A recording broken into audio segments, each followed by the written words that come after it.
Okay, cool. CT, great to meet you. Thank you for taking a minute out. I appreciate it. Yeah, appreciate. Thanks for having me on. You bet. So I love this balance. I think it's what you're doing is a science that people don't realize, I think, until later in life when they have a midlife crisis and they're like, what the hell did I do my whole life? And what you're doing is you're finding the psychological balance of all of these levels of us having a fulfilled existence.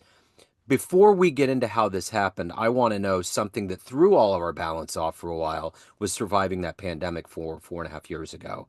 Mhm. How has that affected the business model that you have now? How has that, um, you know, affected the way that you approach clients?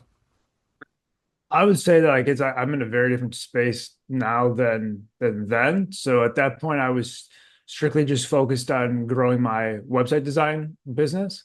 And so a lot of the way that I worked, like I had always had the mindset of like working remote, like way before the pandemic. So I felt like I had set it up in a way that was kind of agnostic, like it didn't affect that too much.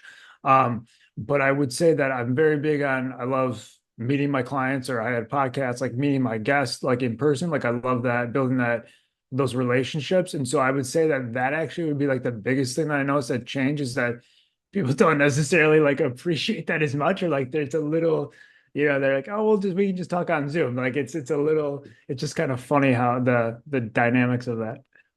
Yeah, I mean, even with like, I know over that time period, even therapy meetings and medical appointments, Yeah, anything really. Yeah. Yeah. yeah, all of it just kind of changed. But I think what we realized in that process is much as we're connected technologically, we still Right. have to have that in the room kind of a thing. There's Mhm. nothing that's going to replace that. And the other thing I would say that just popped in my head is that I think that did actually reset people, in that, like, hey, I live in Kansas City, or I live in North Dakota, or like, why am I there? Why don't I move to the coast? Or one, I've always wanted to move to New York, or that's crazy expensive. I don't know, just like the it kind of opened up people's perspectives of like, I live here, but I work remote now, so why don't I move over there? It just kind of like started that, I guess, like migration in those perspectives. So I feel like now what I'm doing with the Mindful Soulpreneur, it's like maybe more, I don't know, I'm gonna say like acceptable, but it's just like more, there's like more awareness around it, and just like really, or not even from the relocation standpoint. It could just be like, hey, I hate this. I hate doing this, but I've been doing this for the last 15 years, 25 years, whatever it is. Like, why am I slogging away at doing this thing? Why don't I make X amount less and then actually really, love my day to day, and that kind of thing. I think the pandemic woke up the subconscious in a lot of us. It kind of Yeah. merged the conscious and subconscious. And what you're doing is you're coming into a room with a flashlight, a dark room, and you're like, "Hey, let's go. Let's find what is hiding in here beneath all Hmm. the dreams, and then Hmm. let's make it a reality." So, no, go ahead. I was just going to say that I don't feel like I'm bringing any earth-shattering new thought to the world. It's more of just, I feel like like you said, it's kind of bringing a flashlight. It's a great like analogy for it, is uh, I'm just kind of opening up those perspectives. A lot of times when I talk to people, I don't feel like I'm giving them anything that like they haven't thought about. It's just like I may have said it in a different way that then opens up. So, oh yeah, no, you're right. Oh yeah, yeah, okay, yeah, and like there's something that's interesting with that. The more conversations that I have, I feel like it's really just kind of like validating and giving the person confidence within themselves to kind of move forward in whatever way they feel is best. But I think probably what you're doing more than anything else, it's kind of like the double helix. Like most people exist with all these bubbles that are scattered everywhere, and sometimes they'll kind of come together.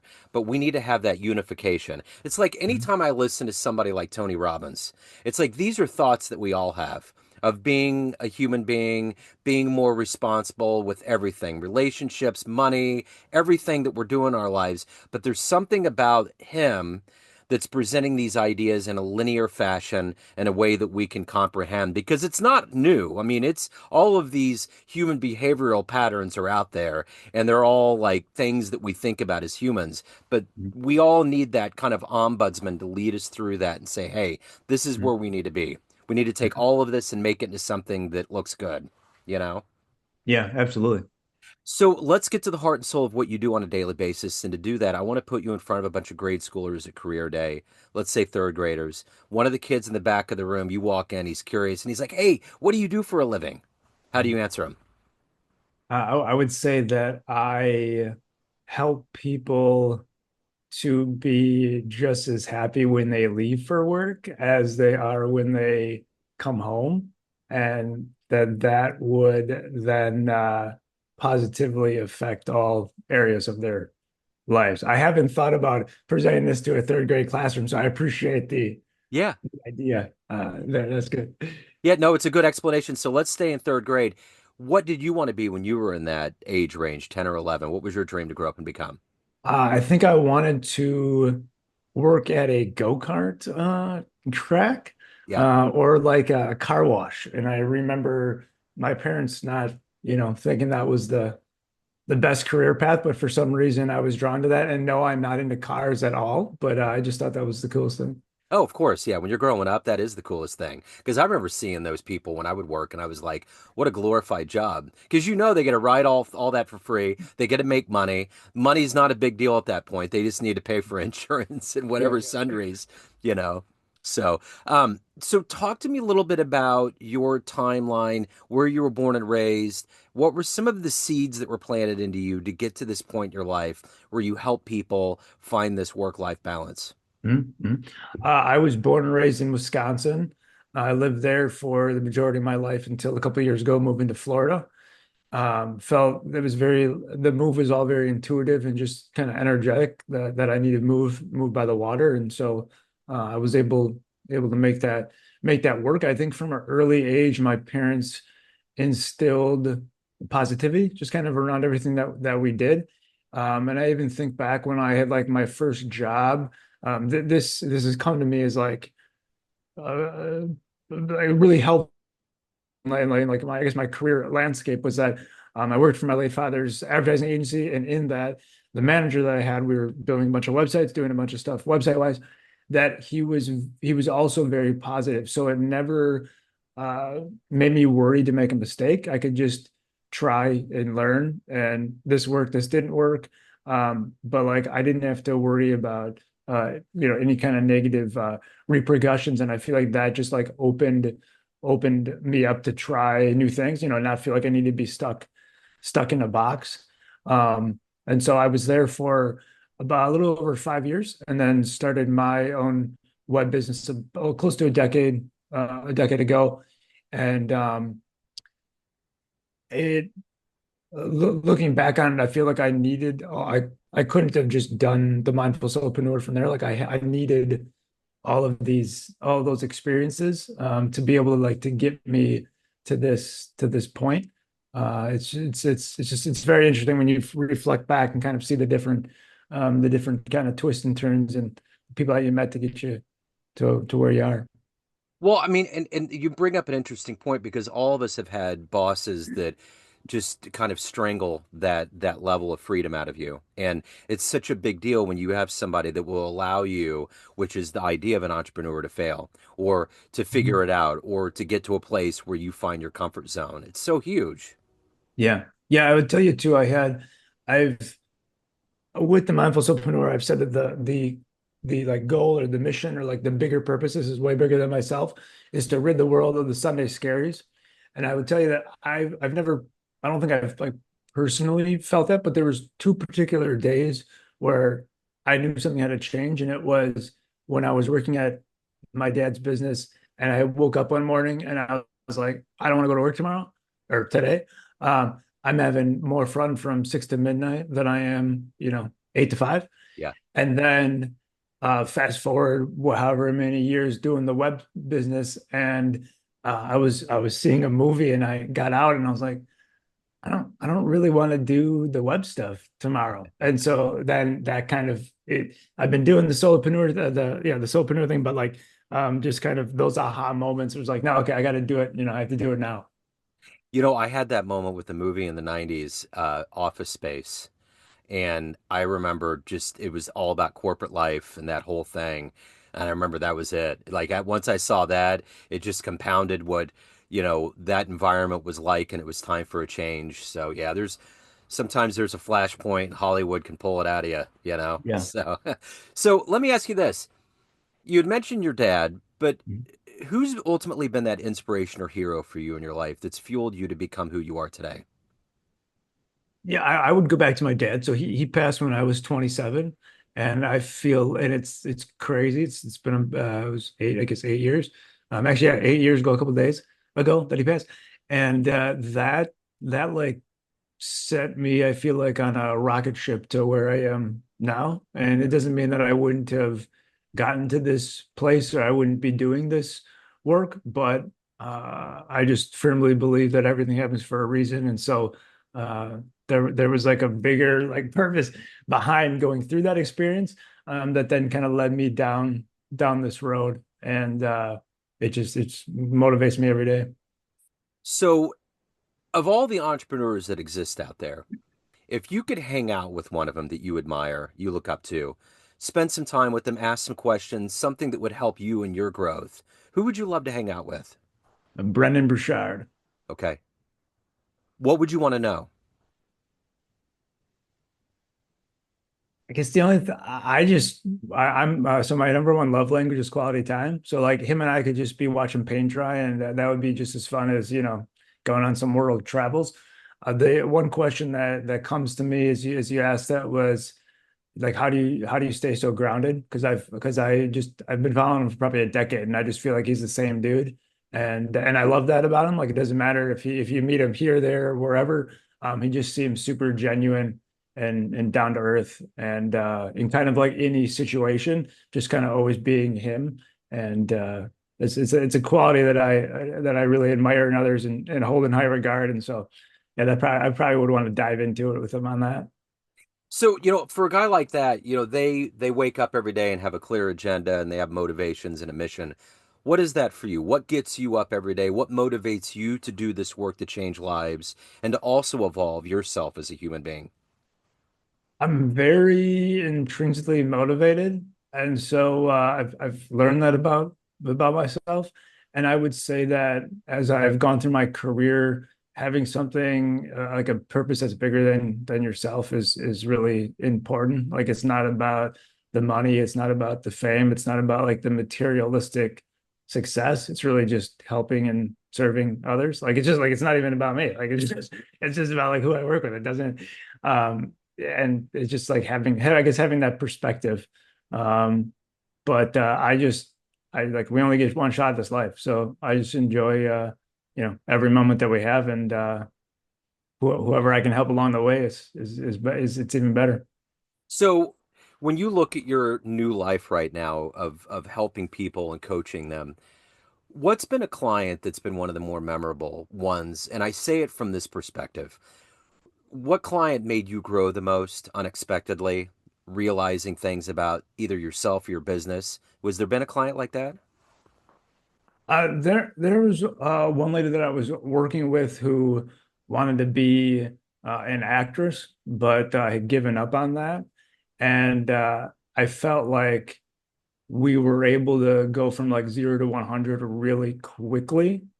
And it was just kind of fascinating. It was like she knew that that was her calling, even though like she had put that off for X amount of years. And so I think that that's just something that I I take with me now with anybody that I work with because I feel like we all have that that we all have something that calls us, whether it was when we were 5 we enjoyed this or when we were 12 we enjoyed that. Like there's something I think that we're all just kind of innately called to, but like you said, it's shining that light on it, and making us aware of it and doing the work to make it happen. So let me ask you this. If you had a dream tonight and you could go back to like an 18-year-old version of you and give that young version of you a piece of advice based on this life that you've led, the wisdom you've gained along the way, professionally and personally, what advice would you impart and would that version of you listen? Oh, let me answer the first one. The second one first. I feel like I have always been open, like very open-minded, but I would say that necessarily didn't start till I was like mid 20s. Yeah.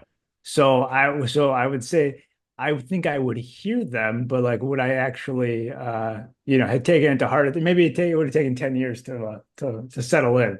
Yeah. Um, the best piece of advice I think is just like to be yourself. Like I think like we're in this world of living a curated life and all these highlight reels, and it's like actually I think 99% of people are actually like tired of that and like see through that, and like it's just a huge facade. And so I think if we all just were ourselves and just like what yeah, just being you, Yeah. being very authentic and genuine. I think if we all did that, I think we'd be living in a different place. Yeah, I do too. I totally agree. So, of everything that you've done and evolved into at this point in your life, what are you the proudest of? I think just living life on my own terms. So it's similar to the last answer. I didn't realize this until recently that I'm just like super intentional, or like I've been very intentional for the last decade to kind of create the life that I want to live. And I didn't realize that, but I think a lot of people are more just on autopilot, and I'm not saying there's anything wrong with that, but for some reason I was, I guess, given that gift to be a little bit more intentional or introspective at a younger age, that to kind of understand what fulfilled me. And so that's kind of where I feel like now is part of this new business, is just to kind of help others to open up those perspectives to explore that for themselves. So, everyone out there has a perception of you, family, friends, clients, everyone that you work with, everyone that knows you, but you run the show. What is ultimately your perception of you? Who do you think you are? Oh, that's a good question. That's a therapy question. Yeah, I would say I can't say I've been asked that before. I would say uh, I'm just gonna give you like qualities, like one word, or is it come like warm, inviting, uh, like safe space. Like these are things like people have told me. I feel like I always want to be positive, upbeat, leave the conversation, on a good tone. Um, yeah, genuine, ambitious, driven. I don't know if that answers your Yeah, question, but it I guess does.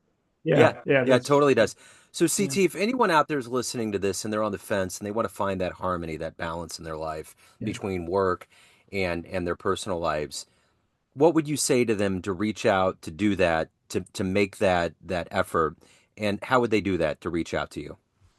Yeah, the my website is themindfulspx.com. I have a bunch of free resources there. If you're interested in coaching, there's that too. The biggest thing that I would say is that it really just starts with you, and an openness and a desire and a willingness to do the deep work, to understand yourself on a deep level, and then you can create the magic from there, or we can create the magic from there. Right on. So I got to know, as a soccer fan, if you could get into a time machine and go back in time and see one game, where are you going? Okay, this is gonna be really random, and it's not gonna be that long ago. I am on the bucket list is to go to Bournemouth FC, and see a game there, and they believe it was against Everton this current season, where they were down like 2-0 in the 80 something minute, 82nd minute, and they Wow. ended up winning 3-0, and it was just crazy. I was on a plane, actually. I was flying watching it, and then like missed the ending. And Yes. so if I could right now rewind time, I would like to go back and actually see that live. Right on. That would be great, man. CT, this has been wonderful. Is there anywhere else people can go to learn more about you, reach out, any other good business? Yeah, so the website I gave before, the mindfulspx.com, be the best. I'm also on LinkedIn, just CT Kaupp, just search my name, you'll find me. Those are the two best spots. Okay. CT, this has been wonderful. Thank you, sir. Thank you for your time. Have a great holiday season. Great 2025, man. You as well. Appreciate it. Cool. Thank you. All right, we're out.